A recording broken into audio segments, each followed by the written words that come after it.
Greetings, guys, gals, and non-binary pals, and welcome back to another episode of the SavvyCat Podcast. I'm Savvy. I'm Cat. And it is good to have you back and see you again. And if you're new here, hello, welcome to the family. Hi. It's great to have you. I thought you were about to do the Curtis Connor intro thing. I almost did, but then I stopped myself. Just steal his entire brand. Yes. That sounds great. Does that mean I get to steal his girlfriend as well? Yeah. Jenna, I love you. Okay.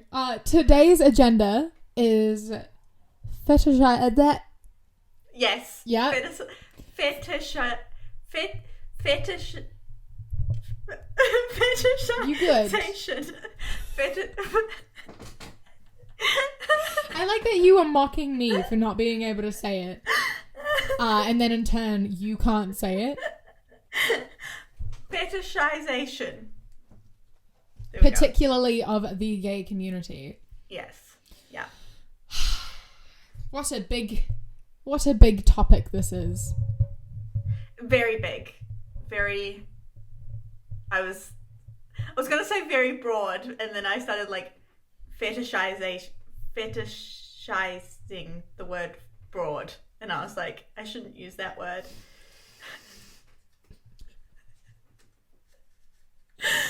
Oh dear. So, anyways, a topic that we've talked about on here before is misogyny and internalized misogyny, and that is a big part of this topic as well. It's learnt misogyny within sexual relationships and anything sexual. It's the idea, in society we have this whole concept that men are these really sexual beings and women are not, and our role in sexual relationships is to be dominated and overpowered and complicit and do what they want. And it's all very male-centric. And we don't unlearn that even in, sex education. Mm. Yeah. It's all... And, because porn is made particularly for men. I think it's gotten a bit better. There's more porn now made for women. But not much. But there's still an air of specialness to it. It's a selling point of we have, porn made for women instead of just a normal average thing. Yeah, it's kind of look, we don't abuse women. Yeah, that means exactly. You can watch it instead of, I feel like that should be the normal. Yeah. I feel like porn should be made for everyone, and it should be much more realistic than it is. I feel like it's dangerous. Yeah. Definitely. 100%. I don't understand what the need of making it so unrealistic is, and the fact that that's that's what turns men on, is having this really unrealistic, overly powerful, dominated... It's terrifying. Really. Well, that's the thing. It's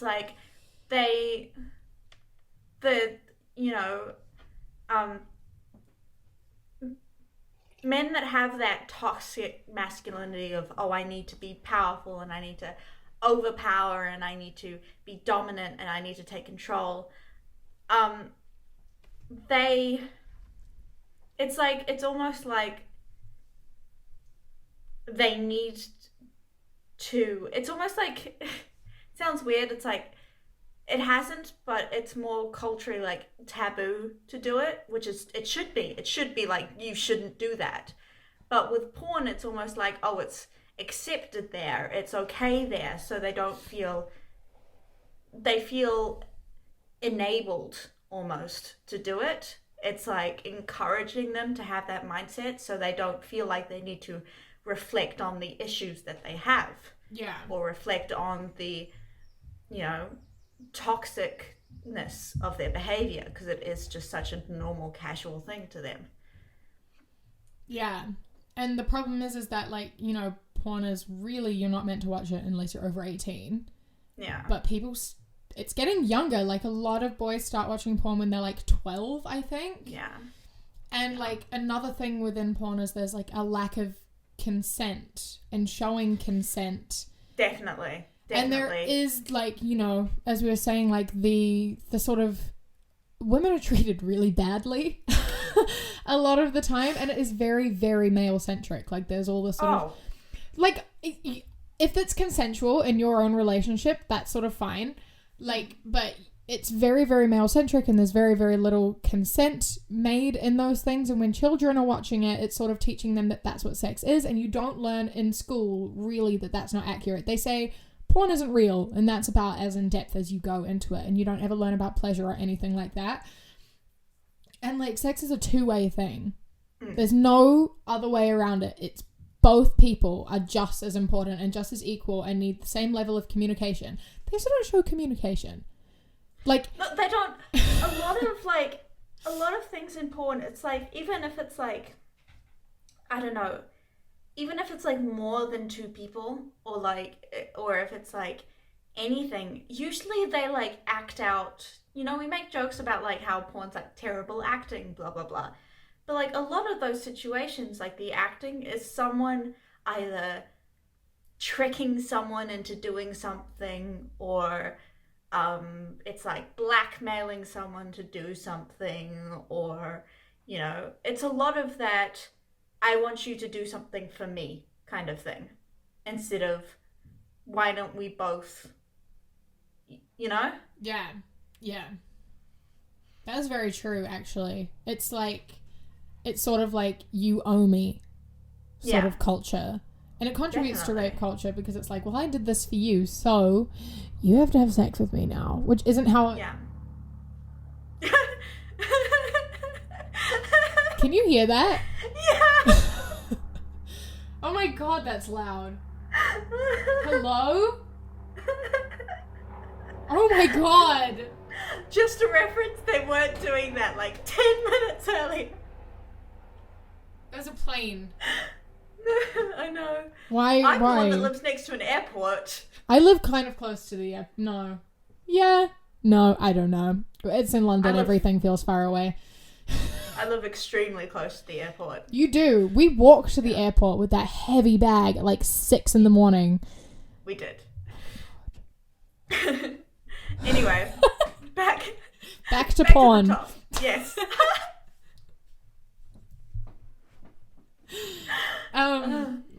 Where were we at? Tricking people. Oh yeah, don't do that. Don't do that. I think that's, oh man, what was I going to say? That's like another, you know, I forgot what I was going to say, so keep talking and hopefully I'll remember. Yeah, it's like, it almost, yeah, it's a very big thing of like, especially if you're in like a romantic relationship or something like that, there's this thing of like, you know, you have to give someone sex, like you owe it to them. And you do not ever have to have sex with someone, ever. No. Unless both of you want to, you don't have to. That's like, I like to sort of put it in the way of like, you know, people can often tell you that it makes you like selfish and things, and I sort of put it in the way of being selfish is putting your wants above someone else's needs, but being like a normal functioning human being is putting your needs above someone else's wants. That is important. And you, when you don't want to have sex, okay, sex like alters both your mental and physical state of being, and if you do not want that to change and you want to remain in your current physical and emotional being, that is a need. But they do not need to have sex. They want to. So if they are telling you that you have to, and otherwise you're selfish, they are the ones being selfish. Completely, 100%. That is them being a selfish human being. Yeah. And that is incredibly important to remember. Yes. No one needs to have sex, but sometimes you do need to not have sex. Yeah. Yeah. And like that's the kind of thing that comes into like fetishing someone. It's like people like have this air of like, you know, it's kind of like putting that label of like being hypersexual on someone. It's like making someone's entire existence into just like this sexual object kind of thing. Whether it's like men to women, or lesbians or gays or bisexuals or anyone really. As soon as you put that label of I think your entire personality or I think your entire being is just for me to look at and to sexualize, that's not only taking away the consent of the person, because they did not ask for that, they did not ever say yes to that. I'm not saying you can't be attracted to someone, but you can't be sexual to someone or sexualize someone if they did not ask. There's a difference between admiring someone and staring and sexualizing someone. Exactly. And as soon as you boil down their entire person to a sex object, it's you're completely removing that kind of, I don't know. It's almost like they're not allowed to have needs or wants anymore. Yeah. Which is terrible. It is. It's terrible. And it's talking about we are all very aware lesbian relationships are really over-sexualized because lesbian porn is directed at men, and it kind of directed by men, made for men, enjoyed by men, and it is still, there's no men involved, and it is still male centric. Yeah, because it's it's all about the angles and what goes on, and it's the lack of realisticness is terrible, and there's always such lack of communication. Such an important part in sex is the whole time there's communication, and yes. They don't it's that thing of it's very performative, I suppose is the word, and a lot of women think that in order to be good in bed they have to be performative because that's what's going to make the man happy, and that's where it comes into faking orgasms and just pretending that you're having a good time and all that sort of thing, because you feel like your job is to please them, which is awful. Yeah. And it kind of it defeats, and the fact that that's sort of what is expected of us as women is so sad, and it makes me so mad. Sorry, I kind of went off on a tangent there. Oh, completely. You're completely right, though. It's just it's frustrating that, it's that big thing of and I think it also impacts the other partner in the situation too. It's women, women have to be loud and over, performative, like you said, and especially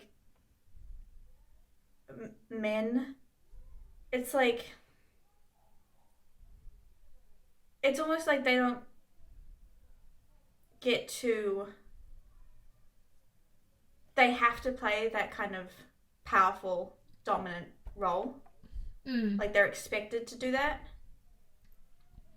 And they feel and I think it's, and I think it takes away that whole kind of, I know that it's really important to take sex as a thing of empowerment and stuff like that, and I'm not taking away that at all. You should be in control of your own sexual life and take care of it as much as you want, and there's no such thing as having too much sex, there's no such thing as having not enough sex, there's no such thing as that.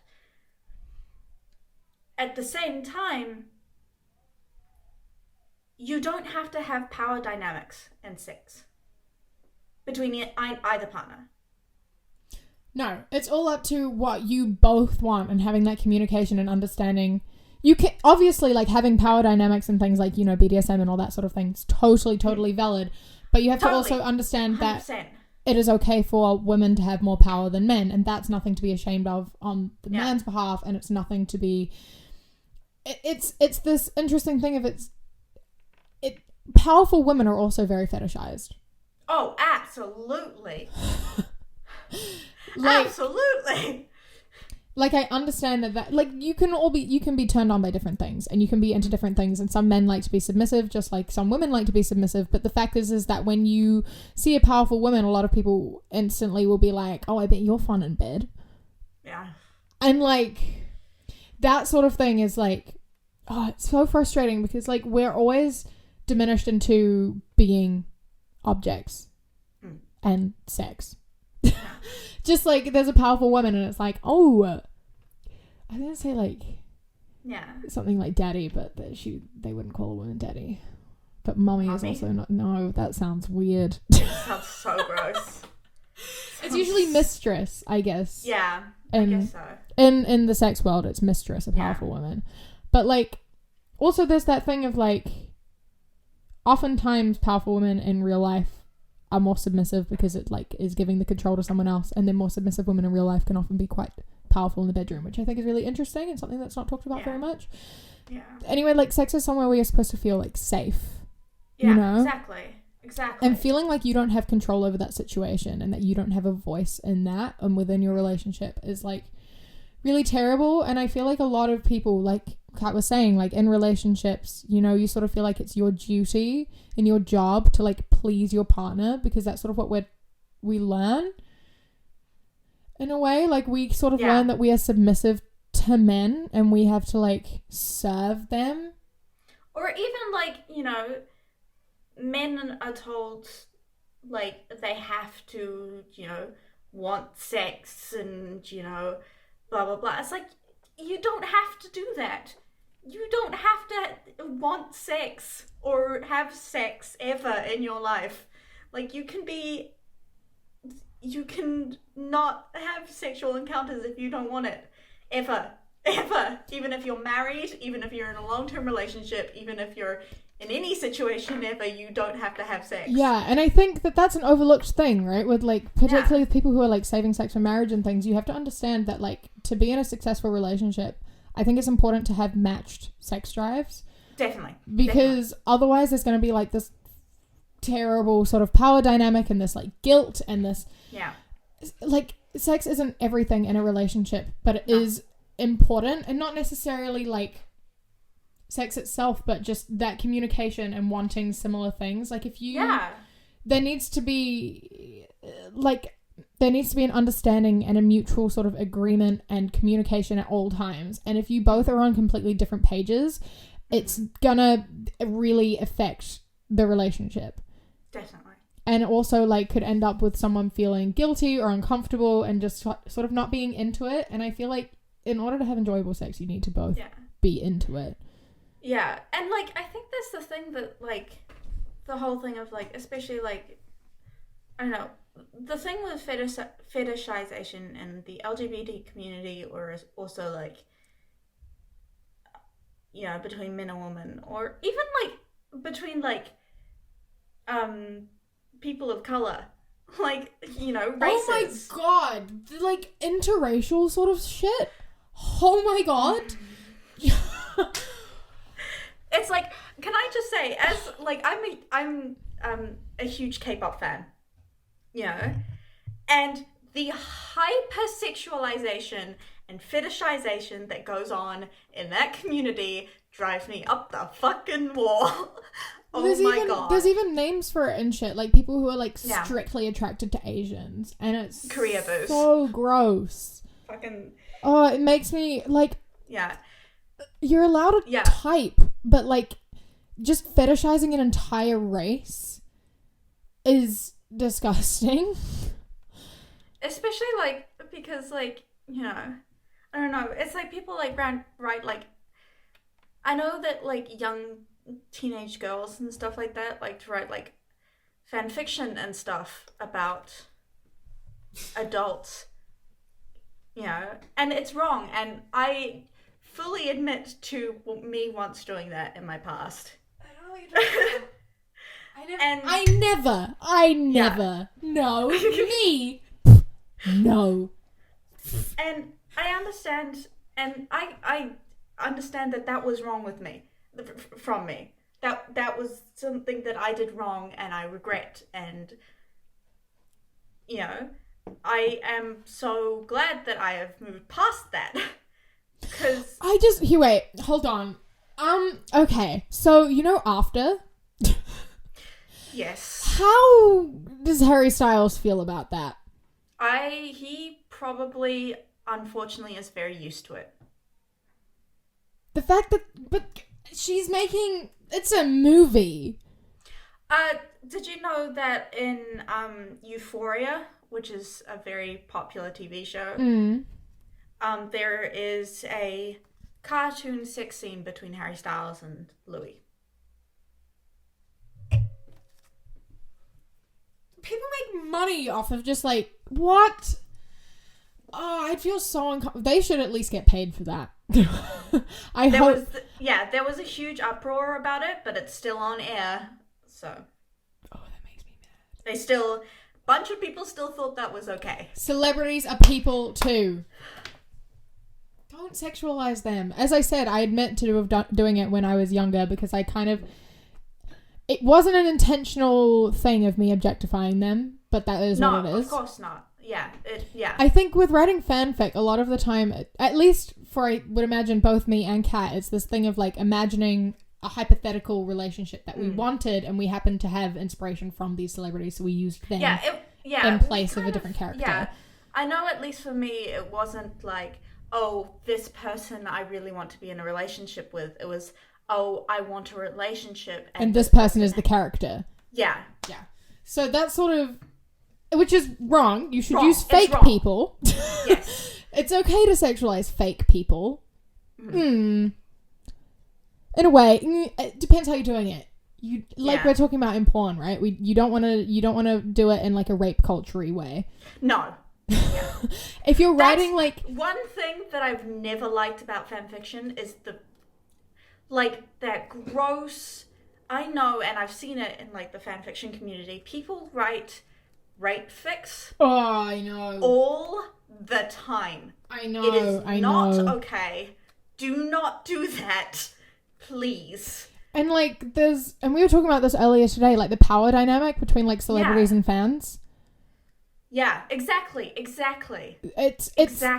kind of awful because, celebrities, I think a lot of them are very aware that their young fans will do anything. And it's kind of they can play it as they know it's this once in a lifetime sort of opportunity. And they can get girls to do whatever when they're quite young. And then later those girls will figure out, they'll realize, because it can take years for women to realize that they've been assaulted. It can take years to come to terms with that. And then later they'll kind of realize what happened and that they were used. And it's just, I can imagine such a gross, awful feeling. Yeah. Yeah. Because it's that thing of I understand, fans, it's interesting because when I was younger, you kind of look at these things and you're like, oh my God, I wonder if they'd ever date a fan. But it's you shouldn't. Yeah. I feel... Yeah. I think dating a fan is kind of okay if you've, gotten to know them and you, become friends and things first. Yeah. But I think just sleeping with a fan is wrong. Yeah. No matter what age they are. Yeah. I don't like it because it's kind of, it's consensual, but it's kind of it's almost on the same level of, sleeping with a teacher. Yeah. It's someone that you look up to. Yeah. And it's someone that's supposed to be, a role model to you. And them using that and they kind dynamic. They're kind of I know you would do anything for me. Exactly. Which is gross. I don't like it. Yeah. Especially if there's an age disparity. Especially, even if it's, legal, 20 and 17. Sorry, it's not funny, but I knew the reaction Kat was going to give me, which is why I laughed. Sorry, that's still kind of... Because it's, technically legal, but, 3 years at that age is there is a power disparity in that age already. On that note, I know this is off topic, but if you are charged with, or if you are accused of sexual assault, don't write a fucking apology in a notes app on Instagram. And start it with, this has upset me. I'm very upset to see that people are accusing me of something. She was lying. We did have a sexual relationship. I just left her on red, and that was wrong. It's not funny. I'm sorry. It's not. It's not funny. It's not funny. I laugh when things make me uncomfortable and angry. I just like, it's so. Oh, it makes me want to. The fact that he wrote that notes and posted it on Instagram when the accusations were on Twitter, so there's no guarantee that she would ever see. He might have posted it on Twitter as well. No, he didn't. He didn't? Oh, stupid. What is... oh my god. Wait, so this is off topic again. Yeah. But... Ooh, okay. On fetishization, I just remembered...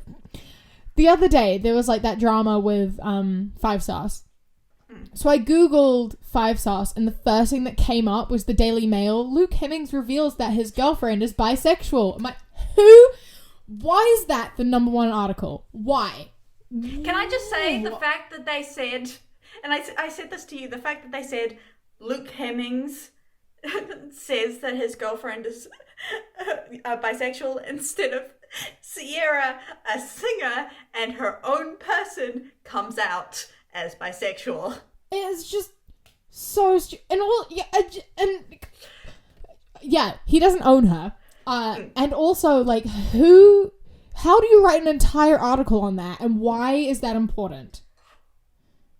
Just shut up. Just like, really, what? Why? I'm like shaking. I'm so angry. It's just so unimportant to anything. Like, and the fact I didn't read the article. Like, you can say like, oh, I'm proud of her. Congratulations to her coming out. But a whole article. Well, based on what the story was, I imagine she was already out. As well. It seemed like she wasn't hiding it. Like, people just didn't know. But I don't think she was hiding it. No. And again, it doesn't matter. And the fact that in amongst what was happening with 5 Sauce at the time, and the fact that that was the number 1 thing, I know. I feel like that should not have been the first thing that came up. I find it so interesting that Daily Mail was just like, oh, Luke Hemmings' girlfriend is bisexual, instead of these members have been accused of being racist. Daily Mail is just something else. I remember a few years ago, Daily Mail like came out and like sexualized Taylor Swift and said that she was like a slut when she was wearing. I remember that. They said she dressed too promiscuously and she was wearing a turtleneck and jeans. Yeah. Yeah. Hello? Not that dressing any other way is bad, but it's just the fact that if they're you wouldn't expect them to write that article on that outfit. If that makes it's oh my god. That just right wing. Again, fetishization. A woman wearing anything does not mean they're sexual. Your body, nudity and your body is not inherently sexual. I could be stark naked and that is not giving you permission to touch me. Mm-hmm. Like... Yeah. One thing that I will say this. I remember going to an onsen in Japan. An onsen is like a spa, like kind of like it's a spa, and it's usually separated in genders. I know they have them here in Germany, but they're not gender separated. They're all just one big spa. And basically, you're naked. You don't wear clothes. And I remember going there with my friend, and she was Japanese, and she was like, I really want to get to know you better. And the kind of bonding that they did was they went into an onsen and they just, like, naked, like as bare as you can be, just had a conversation. Like what we would do if we were just sitting around a dinner table, you know? And it was kind of just that thing of like, yeah, this is normal. This is everyone's bodies. This is a natural thing that people have. We're all just chilling. There's nothing sexual. There's nothing inherently about that except just, this is my body. I love that. Yeah. That sounds It like was such a good honestly- exposure task as well. Yeah, it was terrifying because I had always grown up with a mindset of just, you know, if you're naked, it's sexual. you Yeah. know? And it was very relaxing. Yeah, there's an episode of Like, Big and- Mouth that did that as well, which when I saw that, I was like, that looks great. Yeah. It was really kind of just, you know, just sitting there with my friend and watching, like, it was me and my friend and, like, a couple grandmothers and a couple, like, mothers and a bunch of, like, little kids running around. And it was just kind of like a normal day. Yeah. A normal thing. It's super interesting because, like, I mean, I was a piercer, right? And, like, there is that hypersexualization of, like, women's nipples and things. Yeah. And, I mean, you know, a lot of women get their nipples pierced. And so a very large amount of my job was just, like, you know, go into a room, women would get topless, and I'd draw dots on their boobs. Yeah. And, like, the just amount of normalcy, and, like, at first it was kind of odd because you're kind of like, there are just boobs every single day, and you're not used to seeing that every single day. Yeah. But, like, it's just such a normal thing, and there's absolutely, like, nothing sexual about it at all. And as someone who is attracted to women, Exactly. there's no sexual thought that ever went through my mind. Not once. This was my job. This is what I was doing. There were boobs. Great. I also helped out on a few, like, VCH piercings, and it's like these women are just, like, basically naked, and it's like there's not a single sexual thought that went through my mind ever. Yeah. Because it's not a sexual situation, and you don't. Like, it's not that hard to not just. I just don't understand. Control yourself. Like, honestly, It's not even controlling. Nothing, like, as a person who, you know, is sexually attracted to women, or, like, we say, like, women and men. I know it's kind of, like, gender. sexually attracted to vaginas Yeah. and boobs. And boobs. But, like, I never, like, have gone, like, oh, I need to control myself. It's just, I've never once had that thought, ever. No, neither. It's kind of like this thing of, like, that's a body. She's pretty. Yeah. Or, like, you can be like, she has really nice boobs. End of thought. Yeah. Yeah. End of thought. End of thought. It's like, I've never once gone, oh, I have to control myself or not do something. It's just, oh, I respect that person. I think they're pretty. It's like, I get uncomfortable when, like, you know, you have people who are like, oh, that guy's hot. I want to, like, ride him or whatever. And I'm like, how do you have that thought when you see a person? How does that ever cross your mind when you see a person? Yeah. That has never once been a thought anytime I've ever seen a person. Yeah. Well, I mean, like, it's kind of bad because, like, I remember that I got upset at someone very recently. Like, I was talking about, like, how I really like BTS, right? And they keep saying, like, oh, you're perving on them, blah, blah, blah. And it's like, I genuinely, like, I think they're attractive, but I've never actually, I don't know, seen them in romantic or kind of sexual lighting before. It's, yeah, I think... And I think it's like that thing of even if you do, that's fine. Yeah. As long as you aren't acting Respectful. on it, you just respect if you just them. respect them. You can be like, I'm attracted to that person. Yeah, and I... definitely. You, Yeah. you can be attracted to someone and want to have sex with someone without making people uncomfortable and acting on that. That's when you know, you can approach someone and you can be respectful and see if the feeling is reciprocal, and if it's not, you fucking leave. Or you just continue talking and pretend and just like okay, great, And, glad like, we had this conversation. Yeah, that's the thing. It's like, it's that whole kind of like incel-y thought of, oh, I can't be friends with someone that I am attracted to. It's also It's this, like, it's the same with like you know, going, like, talking to someone who you're sexually attracted to and being like, yeah, I'm sexually attracted to you as well. And you get to the point where you are in a sexual situation, you are allowed to change your mind. Yeah. You are allowed to change your mind. You could be in the middle of having sex and be like, I don't want to do this anymore. Yeah. That's valid. And if they don't respect that, that is not your fault. Yeah. That means they just assaulted you. And that's hard to come to terms with. But if you feel like gross and guilty and dirty after that is justified. Yeah. And I know that a lot of women have those sort of feelings, and then they feel very invalidated and like well, it's wrong. that thing of like, it's like if they watch porn, they are expected to enjoy. Yeah. I think the best porn to watch is like, you know, when people like homemade sort of stuff that's like actually real. Yeah. Also, free porn is generally the porn that's like the worst. Yeah. It's that thing, you want to pay if like, I think a lot of people feel shame in like paying for things like that.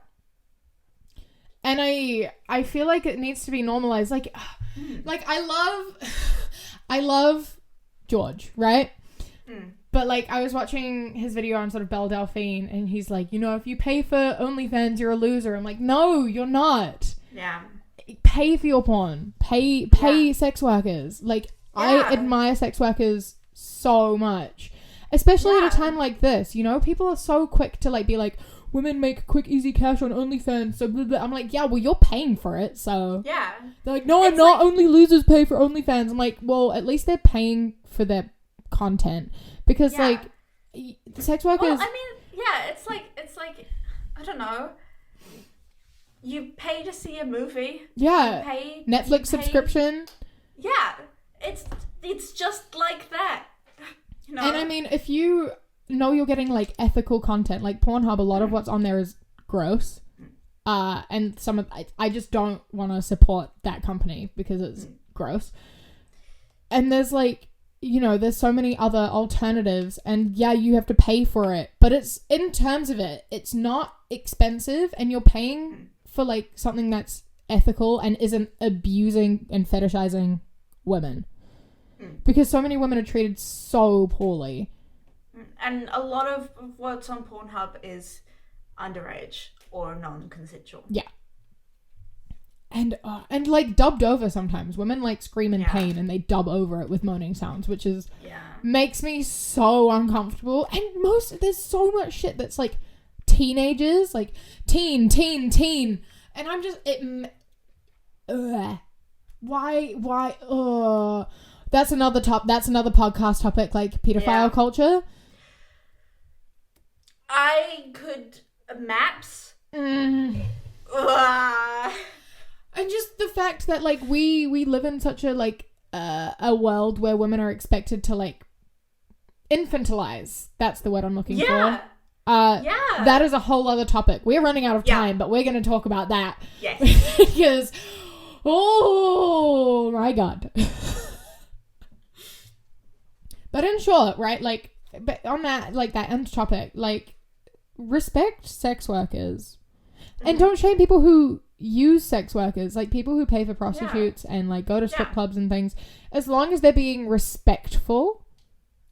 And it's, like... consensual, because you can... Consensual. Oh, my God. Yeah. Prostitutes get sexually assaulted so much. Sex workers... I will start to cry if we talk about that. So, like, believe sex workers and don't be like, well, don't victim blame sex workers. That is a big thing. Pay for your content, because, you know, make sure ethical. Just be ethical. Pay for good content. There are so many good, like, if you just look, right, there are like good places where you can consume ethical porn that is like homemade and ethical, and everyone is happy, and there's communication, and it displays consent. And I think that needs to be normalized. And I think what needs to be done is we need to just get rid of free porn. Yeah. I'm not anti-porn. Porn is great. But not free porn. Get rid of it. Mm-hmm. Mm-hmm. Thumbs down. Okay. That's sort of... We didn't talk about most of the shit that we meant to talk about again. We're really good at doing that. Sorry, I'm angry. I think hopefully, I think that we need to have more conversations around it and remove shame around it. Yeah. Because, you know, people watch porn and, like, that sort of thing and don't talk about it. And, I think that that's bad. Yeah. I think that we need to have more conversations around it. And I think that we need to talk about it in health class. Definitely. I think we should promote ethical porn in health class. Like, find the best places to consume it and be like, if you're gonna watch porn, this is the ethical stuff. Yeah. Well, I mean, that's what they do for, like, I don't know. It's like, it's kind of like that whole kind of, you know, alcohol situation. It's like, they're like, be open about, you know, how much alcohol you drink, or if you take a bad drug, you should, you know, contact someone, blah, blah, blah. And, like, why isn't that the same with porn or sex or anything like that? Yeah, it's there's such a shame around it, especially, like, around, like, masturbation and stuff. There's, like, such a big shame thing on there, and I feel like a lot of people feel uncomfortable talking about it. And it's such a normal thing, and it's really important as well. I feel like particularly in like lesbian sort of relationships, because it's like, you know, actually in all relationships, because then if you know what you like, you're able to communicate that, and that is important. Yeah. And I think, again, like we were saying, that's often cut out of porn and things as well, is that, like, telling the other person what you enjoy and things like that. And I saw a post sort of about things that are missing from porn, and it's like that thing of, like, when you, like, mess up or you fall over, and there's lots of laughing involved, and I feel like a lot of people feel very self-conscious of, like, showing any, like, emotion during sex, and I feel like that's an important thing, and, like, there's nothing to be ashamed of or embarrassed by. It's like, sex is weird. It's weird. And basically, at the end of the day, respect people. Respect people as people, and understand people, communicate, and have boundaries. Always set boundaries. Pay for your content, and consume ethically, and don't sexualize people. Just respect them. And if someone sexualizes you, that's not your fault. And female pleasure is just as important as male pleasure. It is just as important. Sex is a two-way thing. And you can have sex as much as you want, as long as it's consensual, and you cannot have sex. You can sleep with as many people as you want, or as few people as you want, as regularly as you want, as long as it is consensual. From both parties. Alright, with that... Ooh, we've got lots of other stuff to talk about too, because we missed out on half of our points. I know. God. We have a Patreon, by the way, speaking of paying for content. Yes. And we are currently saving up for microphones and things. I know I have this one, but it's annoying having it so close to my face. And also it's a vocal microphone, so... Yeah, this works for singing, but not super well for talking. And cameras and things, and Kat needs microphones, because we want to put this up on Spotify as well, and having this audio isn't amazing for Spotify. No. Any money that you give us on Patreon will go directly into paying for equipment for us. And as we say, right, like, we have so many things that we didn't get to talk about, and so we have polls and things on there where you get to vote on what you think that we should talk about, what you want to see, and we'll ask questions and have discussions and things like that, because we want to make content that you enjoy.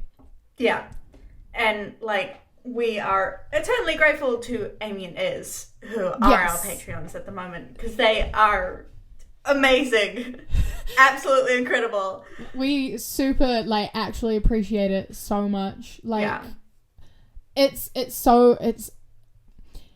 sort of become, like, a full-time job. Definitely. Yeah, to put it in perspective, like I study all day. Yeah. I'm trying to get into university, so I have to study a lot.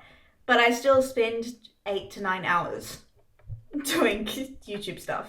Yeah. Or Discord stuff. I work like 10 hours a day doing like TikTok and YouTube and stuff because I have to research and things, and I'm setting up donation links and stuff. Which, by the way, there's this is just like it. I've got donation links below. I've spent a few days compiling a bunch of links to donate and petition and ways to help situations in like Poland and Black Lives Matter and Yemen. And Yemen is currently facing the worst humanitarian crisis in the past century. And so there's links and information about that at thequeerkiwi.com/helpyemen. Mm-hmm. So please yeah, support them. They need. They do. Help. And even if you don't have money, there are other ways to help as well. Definitely. Yeah. Even just spreading awareness and talking about it. Yeah. But yeah, we understand that people don't always have money and things. It's just super appreciated because this is like a job. Yeah. We want to do it. We want to produce better quality. Yeah. And we want to, keep doing it. And in order to do so, we need support. Yeah. And one day we'd like to be able to afford to be able to see each other and film content together. It's not an expensive flight, but it's more money than we have. But it'd be amazing. Imagine filming in the same room. That would be so good. We were like so close to being like visiting each other so much. I know. Oh my god. We were meant to visit each other like once a month and then this happened. The virus has many things to answer for. Many things. It does. Oh, anyway. Thank you for coming along. Yes. Thank you endlessly to Amy and Iz. We love you eternally. Thank you. Thank you for coming. Yeah. I hope you have a good day / week. Yes. Both of our channels are linked in the description. We both post weekly or bi-weekly. Bi-weekly for her. Bi-weekly for me, but the opposite of I do twice a week. She does once every 2 weeks. Yes. So. Okay, anyway. That's enough self-promo. Thank you for coming. Yeah. We love you. We hope you've enjoyed hanging out with us. Bye. Bye.